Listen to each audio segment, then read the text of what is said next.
Hey there, welcome to day 104 of our Be a Better You challenge. Sharon Horne-Ellstrom here with my giant, literally giant, super hot coffee cup. I'm going to put that down before I spill it on me. Today we're talking about conflict resolution in our relationships. I cannot think of a single relationship I've ever had that didn't have some sort of conflict in it, and I bet you feel the same way. Conflict is inevitable. Why? Because we come into relationships with our own thoughts, feelings, beliefs, opinions, and past experiences. And when we bring those with, something in our new relationship, whether it's a romantic relationship, a friendship, whatever, a work colleague, something can trigger us from a past experience, or if we have conflicting beliefs about something, and we need to know how to resolve those conflicts productively, right? And I'm going to share 5 fundamental ways to resolve conflict, as well as 4 ways to heal after there is a conflict. Because depending on the relationship, things happen, things come up that can, break our heart. So we'll talk about a couple of different types of conflicts that might come up in your relationships. And then we'll talk about 5 ways to deal with them, 5 really productive ways to deal with conflicts, because they're going to happen. So we need to have a way to resolve them in order to keep the relationship going and growing and alive. Well, let's talk about how to resolve them first. Then we'll talk about types of conflict. That gives you a minute or two to think about the different types of conflict that you've had and how they've gone. I'm going to challenge you to reflect today on past relationships and past experiences where there was conflict, how you handled it, how the other person handled it, how it all made you feel, and did the relationship survive that conflict or not? There are conflicts in relationships, and there are things in relationships personally that I believe are not forgivable. If our core values don't match and somebody breaks one of our fundamental core values or doesn't agree with it, chances are that relationship, especially if it's your primary relationship, your partner relationship, those aren't going to survive that unless one person really gives in on their core values, which that's sometimes okay in the short term, but in the long term, that's not very practical or good for you, right? If you're always giving in a relationship to avoid conflict, that's just as bad as being the person that is causing more conflicts in the relationship.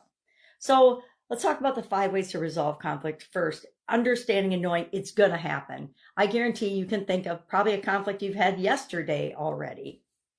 The first one is, of course, active listening. We need to listen so we understand where the person's coming from, right? What happened, what their side of the story is. Secondly, we need to stay calm and grounded. Take a deep breath before you respond or react to the conflict as it's happening, as it's unfolding. Third, use I statements. Instead of accusing or blaming, and we're going to talk about that, I think, tomorrow. The things like accusing, blaming, things like that. And then following that, we're going to spend a day on criticism and judgment, because to me, those are huge topics. But use I statements. I feel blank when blank, or I felt hurt when you cut me off in the meeting, or I felt ashamed when you embarrassed me in front of our friends at dinner last night, something like that. But you're saying how you feel. Now, the person can still negate your feelings. I was in a relationship where that happened a lot.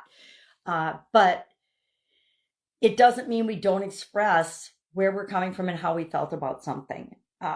Number 4, seek common ground. Look for where you agree, not where you disagree. If you gain some agreement and common ground first, then it's easier to deal with the places and the areas where there's been a conflict or a struggle, or continues to be a struggle. And 5th, know when to temporarily walk away. And I say temporarily because some relationships we will just walk away from and be done, or we won't choose to continue. Other relationships, sometimes you're fighting or having a conflict or an argument, and you just need to take a beat or 5 or whatever you call it these days to reassess, to regroup, to calm down, and to then come back at the conversation when both of you are more capable and able to deal with the conflict and the challenge in a positive way. Conflict's going to happen, so we need to have strategies and ways to handle it when it does happen, and to handle it in a way that preserves the relationship if the relationship is worth preserving and saving. Like I said, some relationships get salvaged for a really long time, and they should have been let go when there were first signs of core, to me, it's core value conflict. Those are the things that are like, okay, I'm not going against my core values to be in a relationship with you. So we either find a common ground or I'm out.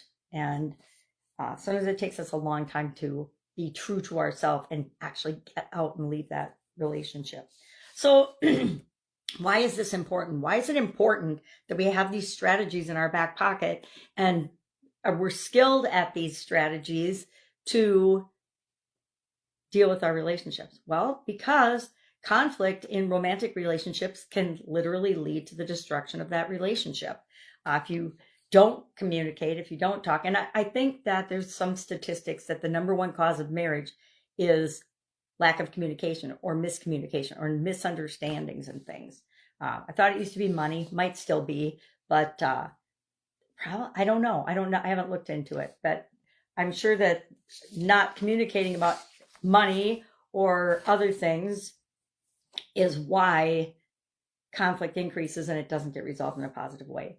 In our family relationships, often conflicts are over generational issues, boundaries, unspoken expectations, or clashing values. Sometimes our kids or our parents don't have the same values that we do. They don't value the same things that we do, or they don't have the same interests that we do, because generations have different interests. My kids have very different interests than I do. They're huge skateboarders and snowboarders.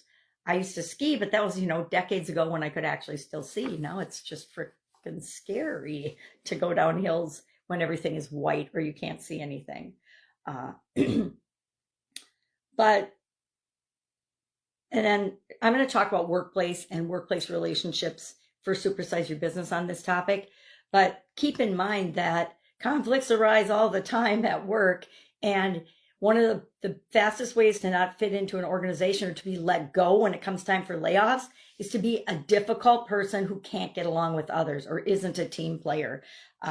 When I first entered the corporate world back in the olden days, we were just forming teams. It was a brand new concept. That's how old I am.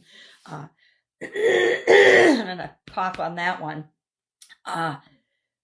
And so we were starting to form teams and go from regular job descriptions to team-based job descriptions and teams. And for a lot of people, that caused a lot of conflict because now you were getting feedback from your team members instead of just your boss, which was, in my mind, always a good thing. Because if you get an opinion of a group of people in terms of how you're doing and performing your job duties, it's a lot more valuable than if you just get one person's opinion. That is my opinion. I always did 360 feedback for the people that I had to give performance reviews to. I had my opinion, but then I had them go out and invite a handful or so other people to also weigh in on their performance, people that they worked with more closely than me in most instances. So what are 4 things to do when you have a conflict to heal the hurt that might happen during a conflict? Guess what? We get our feelings hurt. How do we heal from that? Number 1, and this is what you can do, and it'd be nice if the other person did it too, but you can only control your own behavior and your own actions and your own choices. So I highly recommend you use these strategies to deal with after there's been a conflict and you've kind of resolved it. Number 1, sincerely apologize for your role in negatively having a conflict or escalating in a non-productive way a conflict. Offer forgiveness. Forgive yourself for the role you played, but forgive the other person too, because we're all just doing the best we can with what we've got right now. 3rd, follow up and make sure that the person's okay and that you've really resolved the conflict and that you're in an okay position with your relationship going forward. And 4th, adopt a growth mindset, knowing that we're not perfect. No human beings are perfect, but if we're striving to grow together and make the relationship work and we have a growth mindset that we're moving forward, that goes a long way to resolving conflicts in our relationship. And they're going to come up, right? They're just going to. The last thing I want to talk about conflict resolution is know when to walk away from a relationship. Know when to actually say, this does not work for me. good luck to you, but I need to move on. And you don't even have to tell the person that in some instances, depending on the nature of the relationship, but you need to realize that that is not being weak or quitting on a relationship. It's actually choosing yourself and choosing what's right for you going forward in your life. And as part of the Be a Better You annual challenge, I think it's important that we realize if we don't take care of ourselves first and make choices and decisions that are for us, and sometimes for other little humans that we're responsible for, we're just making the situation worse. And we're just stretching out the time it takes to recover and heal from some of those relationships we get involved with that just are toxic and not good for us. Toxic, narcissistic personality, abusive personality, those are all toxic. Get the heck out. All right, that's all I've got today. Our action item again is to reflect on one of your most recent conflicts and ask yourself what happened, how did it make you feel, and then what could you have done differently? And then next time when you are involved in a conflict, what will you do? What strategy will you immediately employ of the 5 that we talked about to resolve the conflict in a positive way? All right, that's it. Have an awesome day. If I can help you in any way with this, let me know. Otherwise, I'll be with you tomorrow.